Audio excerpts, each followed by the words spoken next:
Eric, it's Monday, and guess what? The bomb has hit, and this is the aftermath, not the apocalypse, and everyone is sitting there running and screaming, and the sky is falling, and we're here to say, wait a second, it might not be as bad as you think, or is it, Eric? We'll talk about that here tonight. I literally just stopped crying about 5 minutes before the show. It's been a rough weekend. I was going to do a show, just pop on and do a quick one, and I was too distraught because what I saw week one with no push from the offensive line, I was like, that's just a fluke. It's just the first week. It's legit. There's no push in the tush, Eric, and it didn't translate. No offense. Couldn't really get anything going. Rich Rod tried, to dabble in a little bit of magic by putting in Jalen Henderson. He looked like hammered dog poop. His passes were I felt like I was throwing to my kid in the backyard. Like, whoops, sorry about that. Whoops, sorry about that. That's what I saw. But Eric, what were your thoughts after that game? Just real quick, then we'll deep dive into all this nonsense. Real quickly, the thought that kept going through my mind was we knew not to take this team for granted, and I don't think we did. But they were better. We need to pull up that sound clip from the Vikings head coach when he was screaming. They were who we thought they were.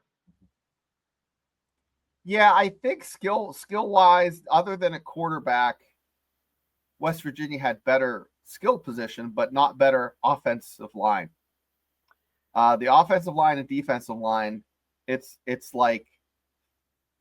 almost like the homegrown plant versus one you buy. If you get a cutting from somebody and it just doesn't die, but you go down to Walmart and buy something, it just dies within a week.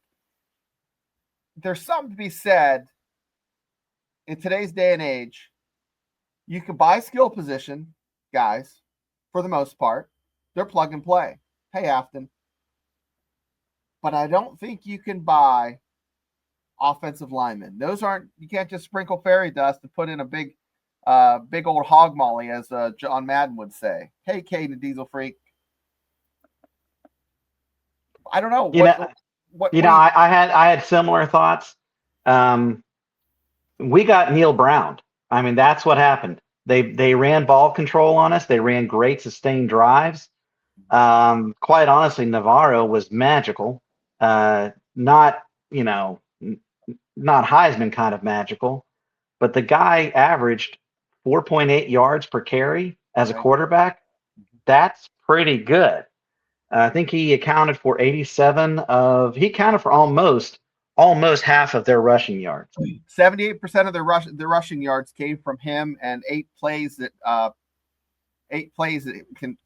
he had resulted in first downs just from scrambling. If you look at the tape, West Virginia didn't get a lot of first downs.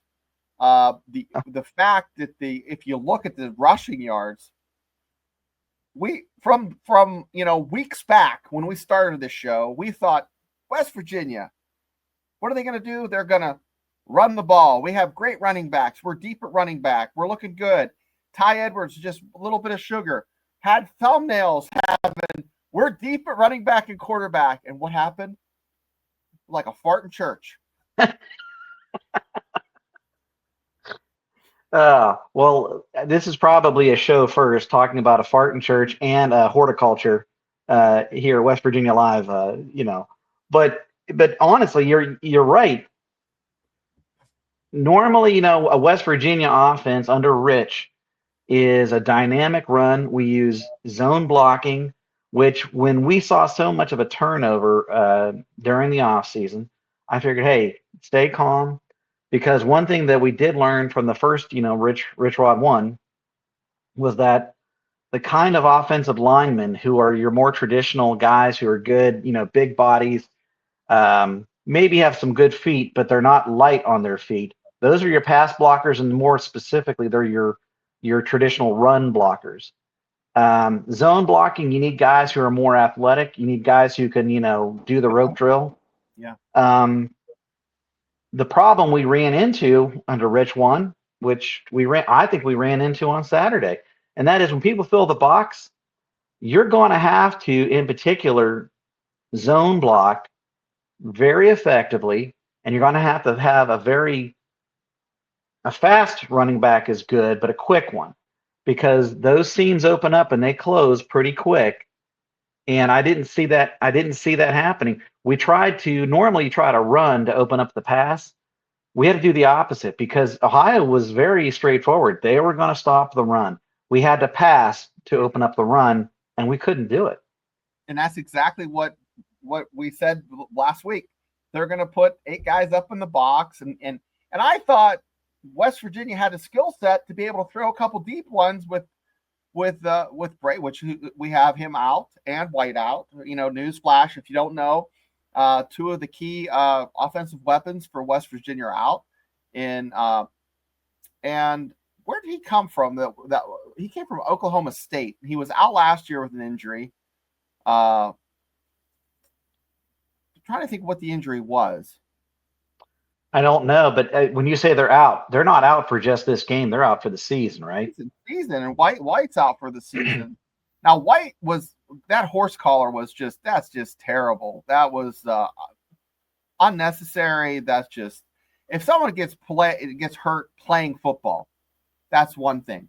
But when you get hurt and it's a penalty and it's not in the realm of football play, horse collaring is not football.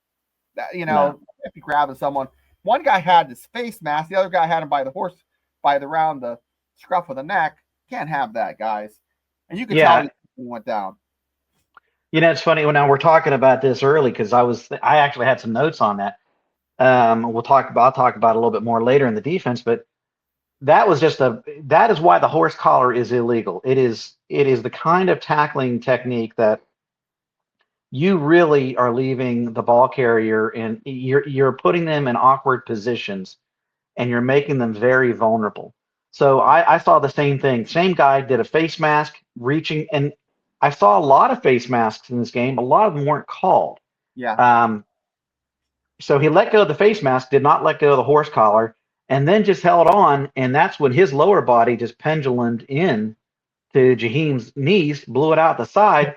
Yeah. And I have to admit, I'm a believer. Look, you got to protect players, both offense and defense.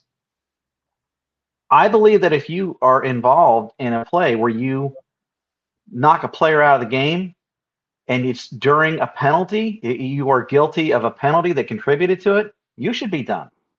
Yeah, you should have equally, like the time that out, you should be out equally. I mean, I think that's I guess eye for an eye, but so RO versus their D, it was, they filled the box.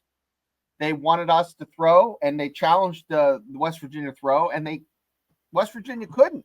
And last week we thought Nico would be able to make those throws. They'd have the mismatch. Maybe Vaughn would be as a better athlete, be able to make a couple of those catches. That didn't happen. There was an opening when Jalen Henderson was in. Was it a wheel route? I couldn't tell, but he had got behind the safety, came up, didn't play on the receiver, and there was an opening there, and he didn't throw the pass. And that was the one play that when Jalen Henderson was in there that I thought was a huge opening where they could have maybe got some points. So as you and your notes, Eric, it's like O versus D. That's the big blunder I saw. And of course, and you're going to talk about this probably with officiating, the 50-50 for the catch with the knees. So that breaks your heart. That happens every year as a West Virginia fan.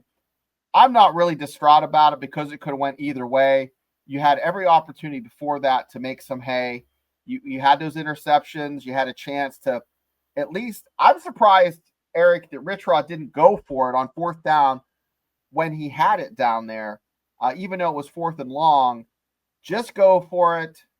what else do you have to lose? You're down. It's the fourth quarter or third quarter. You just got the ball on a, turnover. Roll the dice. Shane, you're nailing a lot of things here. And as we were talking about, what was it, 10 a.m. this morning in the pre-production meeting, when we were first getting things started. I've heard a lot of discussion about quarterback controversy already. Mm-hmm. And we gotta pump the brakes on that talk. It's way too early for that. Nico didn't have the greatest game, at 15 to 26 for 78 yards, not great numbers at all. But I'm going to give Nico the benefit of the doubt. He's proven with a good line in the games that he's played in previously, he can make the good throws. He can make good reads. I think he's still our quarterback. I don't have any doubts about that. Nothing against Jalen. I just think that Nico is our best option. I agree. We shouldn't be questioning that. I think the thing that really hurt us was our pass protection, lack thereof. If you haven't rewatched the game, because you and I were breaking down film late last night, was it 2 a.m? We were watching film. There are multiple plays where initially I saw a lot of open receivers. In particular, Vaughn had a lot of plays where he was open. We just didn't see him, didn't find him. Nope. That being said, Nico was running for his life on most of those passes. And Nico, look, I really like this guy, but he is another Brad Lewis type. He is not going to impress any, you're going to time his 40 with a calendar, not a stopwatch. Put on it looks like, the Christmas cookie weight. It made it even worse. Yeah. I agree with you. He looks like he, sat down to Thanksgiving dinner right before the game. I would much rather see him playing a little bit lighter. And, I don't know that he's going to turn into a 4-6 guy, but carrying an extra 10 pounds around, 10, 15 pounds, not going to help anybody. He used to be a little bit quick, not fast, but quick. And he lost that quickness. Here's the thing that I noticed. It looked like they had some limited success to the right side running. Left side was a hot mess. That left side of the line is just they couldn't stop a wet stinker. I mean, if you're wearing paper plate underwear, I mean that's that bad. It's come on. I don't know what Rich Rod's going to do in this week to fix that. What do you? I mean, a couple things. Great question. I'm sorry. Go ahead. I stepped all over you. Because I'm at a loss for words. And Rich Rod was at a loss for words after that game. He took full responsibility for that, and I give him credit, but I disagreed with him doing it. I think he was covering for people. You can't make – I mean, look, these guys have forgotten more football than we'll ever know. So let's just give them the benefit of the doubt. They know the best 5 guys that they have on the roster to put on the field. That's no doubt about that. So I don't think it's a matter of, you need to play this guy or that guy. No, these are your 5 best. Now, that being said, I would have liked to have seen some better play calling. Again, I know they've forgotten more football, but where the hell was the bubble screen? My God. They ran a couple tunnel screens that looked like they're promising. That's where the tunnel screen, if you don't know in the chat, it's where you make a little tunnel and you go inside instead of turning and going outside. That's different. So that looked like it had a little bit of to the right side. It looked good. The left side, there was nothing going on the left side. But it was 3 and out. I think they only had 1 third down conversion and 1 fourth down conversion all day. 2 out of 13. 2 out of 13. You're not going to impress anybody with those numbers. And Shane, you now that you're mentioning it, I didn't really think about this till now. Nico being left-handed, he is definitely better rolling out to his left. Right. And that's not uncommon. Most quarterbacks are going to do better rolling out to their dominant side. We got destroyed on the left-hand side, and we couldn't stop it. So what do you do to fix that? You've got to do quick routes, slants. I would have liked to have seen more of that. I really would have liked to have seen and I can't even say putting more. I would have liked to have seen a quick dive. I just didn't see enough of that. The notion of if you're going to have to, we showed we couldn't run. Try to do a little bit of power, keep them honest, and then start zone blocking. Go to your spread, your zone read, and you're going to have to try it. And at that point, I say you put in your second and third string quarterbacks because Nico isn't going to do anything, and he didn't. I mean, my God, the numbers are undeniable. Put the wing T in. Put that big back Edwards in there. Run the wing T. Absolutely. There's a reason why. There's a reason why they who was that? Was that Pappy? Pappy Lewis. Yeah, there's a reason Pappy Lewis ran that.